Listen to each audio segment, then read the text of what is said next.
Hi there. Today I'll be showing you how to enable Picklist mode on a Zebra mobile computer.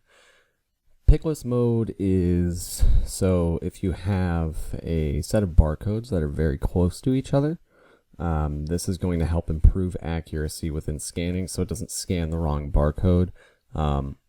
So what we're going to do is swipe up from the bottom of the screen. This is going to bring up your app drawer, and then we're going to go to DataWedge. This is where all of your scanner settings for the device are housed.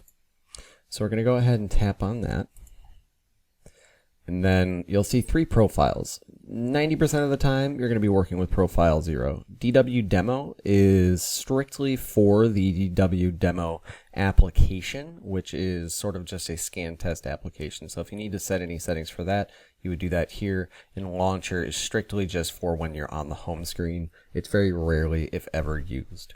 So we'll go ahead and tap on profile 0. And then we're going to go ahead and scroll down to Configure Scanner Settings.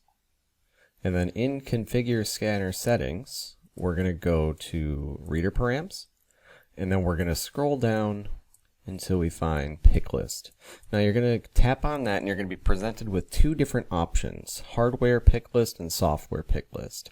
Hardware Picklist is going to be the best option. That's going to let the hardware decide what is the correct barcode based on where you're aimed. Software Picklist can be a little bit slower.